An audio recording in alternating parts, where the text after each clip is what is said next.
ہر ایمان والے کو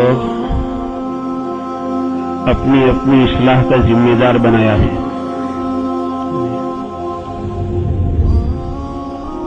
اس لیے اپنی اصلاح جو ہے وہ فرض عین ہے.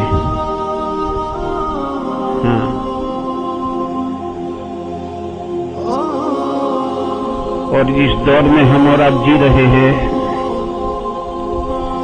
یہ دور چونکہ قرب قیامت کا دور ہے،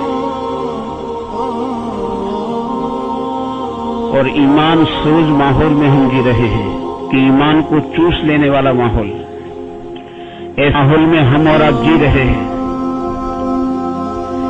قیامت کے جن فتنوں کی ہمیں خبریں دی ہیں، ان فتنوں کی شروعات ہو چکی ہے، کب سے ہو چکی ہے. ہم ایسے دور میں جی رہے ہیں،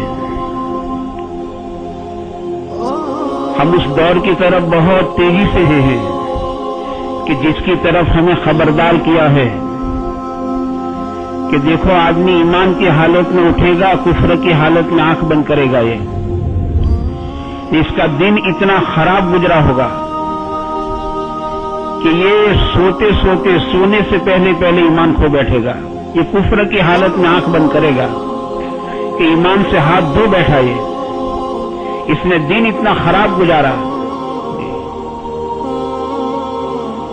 اور پھر فرمایا آدمی ایمان کی حالت میں سویا ہوگا اور کفر کی حالت میں آنکھ کھولے گا، یہ کہ سوتے اپنے ایمان کو کھو بیٹھے گا.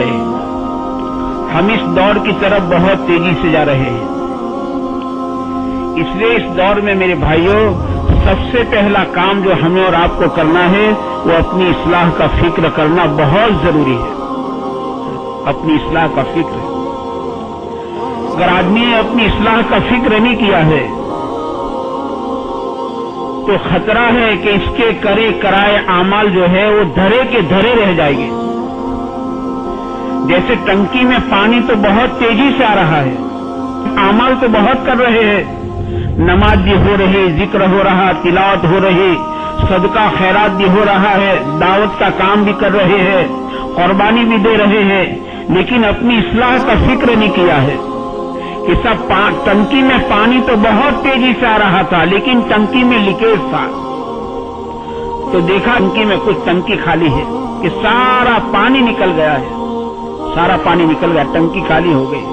جس کو ہمارے حضرت کہتے ہیں محشر میں آئے شیخ اعمال ندارت، جس مال کے وہ تاجر تھے وہ مال ندارت. ٹنکی خالی ہو گئی. اسے اپنی اصلاح کا فکر ہے. یہ فرض عین ہے آدمی اپنی اصلاح کا فکر کرے. اور اصلاح کا مسئلہ ہر ایک کا موت تک کا ہے. کوئی آدمی کسی مقام پر جا کر یہ دعویٰ نہیں کرتا کہ میری اصلاح ہو چکی ہے. یہ تو بہت خطرے میں کہا جائے گا کہ اس سے اطمینان ہو گیا ہے. ہمارے حضرت فرماتے ہیں کہ جہاں آدمی اطمینان ہوا، اطمینان کے بھی برابر ہے، کوئی حرج نہیں ہے. جہاں اطمینان ہوا کہتے ہیں وہاں سے اس کا گرنا شروع ہو، یا آدمی گرتا جائے گا. جہاں اطمینان ہوا وہاں سے آدمی گرتا جائے گا. بلکہ اصلاح کا تقاضا یہ ہے کہ جتنی آدمی کی اصلاح ہوتی چلی جائے اتنا اس کا ڈر اندر میں بڑھنا چاہیے. یہ اس کی علامت ہے کہ آدمی کی اصلاح ہو رہی. اس کی علامت کیا ہے کہ جتنی اس کی اصلاح ہوتی جائے کہ اتنا اس کے اندر ڈر بڑھتا جائے. کہ آدمی کے پاس مال دولت بڑھتی جاتی ہے تو چور ڈاکو کا ڈر بڑھتا جاتا ہے.